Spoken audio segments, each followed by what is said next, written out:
اچھا، جب بھی آپ کو لگے نا کہ آپ مکمل ہار چکے ہیں اور مشکل سے نکلنے کا کوئی راستہ باقی نہیں، ایسے میں سب سے پہلے یہ چند کام ضرور کر لیں۔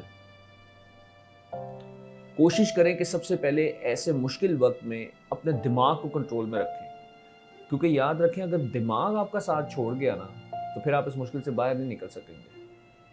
امید کی کرن پھوٹنے والی ہے، یہ بار بار خود سے کہتے رہیں۔ اس سے ہوگا کیا کہ ہمت آئے گی، اور ایسے وقت میں آپ کے پاس ہمت کا ہونا بہت ضروری ہے۔ راستے تلاش کریں، سوچنا بند مت کریں، کیونکہ یاد رکھیں اگر آپ سوچ رہے ہیں تو مشکل کا حل ضرور نکلے گا، اور یہ حل اسی وقت نکل سکتا ہے کہ اگر آپ سوچنے والی کوشش کو بند مت کریں۔ ایک ایک قدم بڑھائیں، چاہے سست رفتار ہی سے، لیکن خود کو متحرک رکھیں، جو اصل امپورٹنٹ چیز ہے۔ خود کو بس منجمد نہ کریں۔ چاروں شانے چیت انسان تبھی ہوتا ہے جب وہ حرکت چھوڑ دیتا ہے۔ جب تک مقابلے کی کوشش باقی ہے نا، امید باقی ہے۔ خود کو بتائیں آپ بڑے ہیں، مشکل چھوٹی ہے۔ یہ ہے اصل بات سمجھنے والی۔ یہ عقیدہ پختہ کر لیں کہ اللہ اپنے بندے پر اس کی طاقت سے زیادہ بوجھ نہیں ڈالتا۔ اور یہ کتنا خوبصورت کانسیپٹ ہے، کتنا خوبصورت یقین ہے۔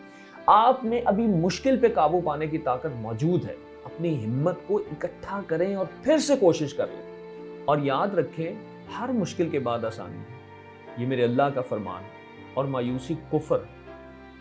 یہ جو وقت آپ پر آیا ہے یہ گزر جائے گا، یہ ایک جیسا نہیں رہے گا۔ مجھے بڑی خوبصورت وہ بادشاہ اور وزیر والی ایک بات یہاں پر یاد آ گئی۔ ایک حاکم وقت نے اپنے وزیروں سے کہا کہ مجھے کچھ ایسی چیز لکھ کر دو کہ جب بھی میں پریشان ہوں اسے پڑھوں تو میں خوش ہو جاؤں، اور جب بھی میں بہت زیادہ خوش ہوں اسے پڑھوں تو میں غمگین ہو جاؤں۔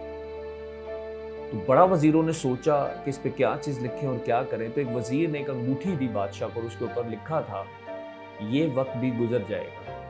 تو آپ بھی یاد رکھیں وقت مشکل ہے یا آسان ہے، اس وقت نے ٹھہرنا نہیں، اس وقت نے گزر ہی جانا ہے۔ بس آپ اپنے وقت کا ہمت اور صبر کے ساتھ انتظار کریں، ہارے نہیں بس، کیونکہ اشرف المخلوقات کو ہارنا زیب بالکل نہیں دیتا۔